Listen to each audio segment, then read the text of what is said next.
สวัสดีครับกลับมาพบกับ Easy DIY อีกแล้วนะครับวันนี้มาชวนทำนะครับชั้นติดผนังนะง่ายๆครับนะมีวัสดุแค่ 2-3 ชิ้นเองนะครับเรามาเริ่มต้นด้วยการย้อมไม้ก่อนย้อมไม้ผมใช้เป็นตัวแฉลกนะครับแฉลกเบอร์1นะครับตัวนี้จะออกสีแดงหน่อยนะครับจริงๆถ้าท่านใดที่ไม่ชอบออกสีแดงๆนะใช้เบอร์ที่ต่ำกว่านี้ก็ได้ครับอันนี้มันจะออกแดงแป๊ดเลยนะเราก็ทาให้ทั่วนะครับจากนั้นขานะครับเดิมมันเป็นสีขาวนะเป็นพลาสติกสีขาวนะครับผมก็มาพ่นใช้สีดำด้านนะครับพ่นให้เข้าธีมกันนะครับเราก็พ่นไปเรื่อยเลยนะครับตอนแรกๆนะครับเคล็ดลับการพ่นบางๆก่อนนะครับแล้วค่อยมาซ้ำให้หนาอีกทีหนึ่งนะครับ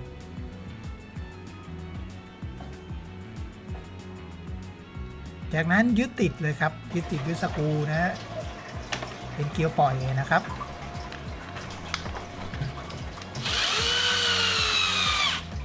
ขนาดตามความสูงของตัวฉากเลยนะครับอันนี้ไม่แน่นอนนะที่ใช้ในคลิปเนี่ยครึ่งนิ้วตัวหนึ่งแล้วก็ตัวยาวนี่ใช้ประมาณนิ้วหนึ่งนะครับ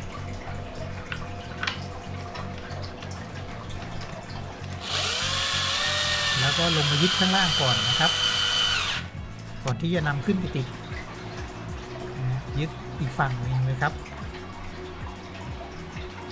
ไม้พาเลทเนี่ยมันจะข้อเสียอยู่อย่างนะครับก็คือมันจะโก่งนะไม้มันจะไม่เรียบเสมอกันนะครับดูนะครับถ้าใช้ตัวครึ่งนิ้วมันจะไม่พอดีนะต้องใช้ตัวยาวนะครับตัวยาวนี่ยิงได้พอดีเลยนะครับ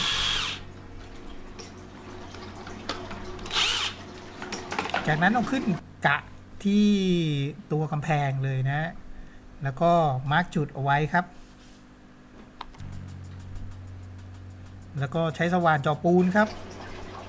พอดีที่บ้านเนี่ยนะครับเป็นอิฐเบาๆนะเลยเจาะง่ายเลยครับสาเหตุที่ต้องคว้านเนี่ยเพราะว่าปุ๊กมันจะตัวใหญ่กว่าสว่านนิดหน่อยนะก็เลยต้องคว้านพอเสร็จแล้วนะครับมามาร์กรูล่างครับ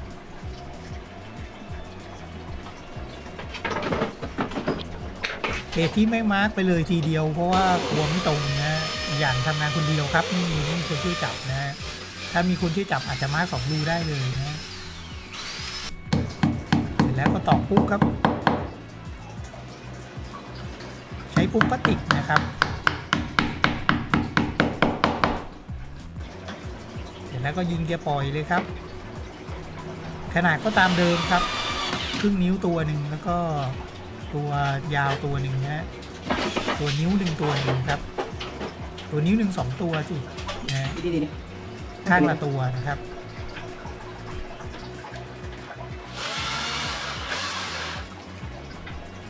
เสร็จเรียบร้อยไปแล้วนะครับนะเป็นชั้นจะออกมาเป็นหน้าตาประมาณนี้นะครับดูเก๋ไก๋ไปเลยนะครับขอบคุณมากครับสำหรับการรับชมคลิปนี้นะครับถ้าไงฝากกด Subscribe ด้วยนะครับ